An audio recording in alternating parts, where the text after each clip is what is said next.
ఇప్పుడే జీ5 app download చేయండి. చూడండి మీ ఫేవరెట్ టీవీ షోస్ ఎప్పుడైనా ఎక్కడైనా. నువ్వు చెప్పేది నిజమా? బండి ఫోను ఈ హల్వరాజ్ ఇచ్చాడా? అవునక్క, అసలేం జరిగిందంటే అర్జెంటుగా రమ్మని ఫోన్ చేశారు. ఎందుకు సార్? నీకు ఓ కొత్త బండి గిఫ్ట్గా ఇద్దామని. నాకు బండి గిఫ్ట్గా ఇస్తారా? నీకు కాకపోతే ఎవరికిస్తాను బామ్మర్ది.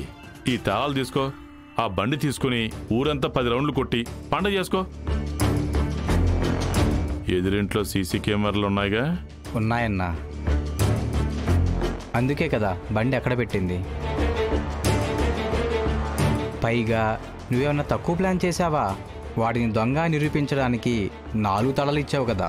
మరి సెల్ ఫోన్ దొంగతనం కేసులో, బుల్లెట్ దొంగతనం కేసులో వాడిని అరెస్ట్ చేయించి జైలుకి పంపాలి కదా.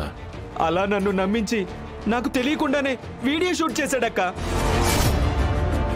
అందరి ముందు నన్ను దొంగని చేయడానికే సీసీ కెమెరా రికార్డ్ చేయించాడక్క. కావాలని నన్ను అరెస్ట్ చేయించాడక్క.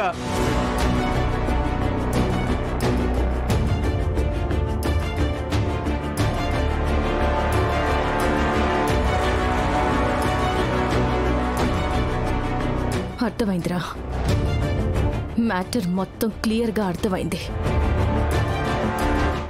రే హల్వా,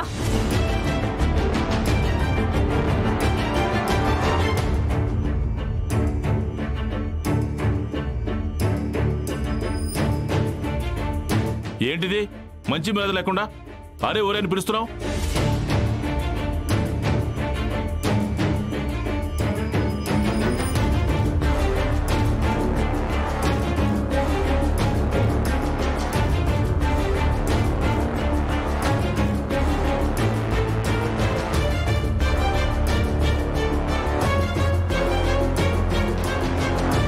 నా తమ్ముడు చెప్పింది నిజమా?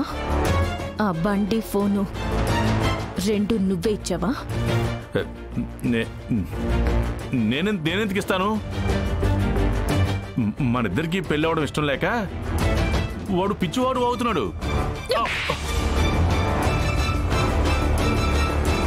రే, ఏ క్షణం అయితే నీకు నాకు పెళ్ళి అని తెలిసిందో ఆ క్షణమే నా తమ్ముడు కంట్లో కన్నీళ్లు చూశాన్రా.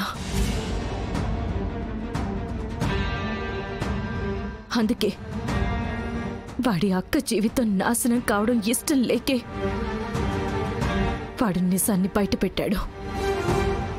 అమ్మా, వీడు మనల్ని బ్లాక్మెయిల్ చేయడానికి తమ్ముడిని దొంగగా నిరూపించాడమ్మా. నన్ను పెళ్లి చేసుకోవడానికి తమ్ముడిని విడిపించినట్టుగా యాక్టింగ్ చేశాడమ్మా.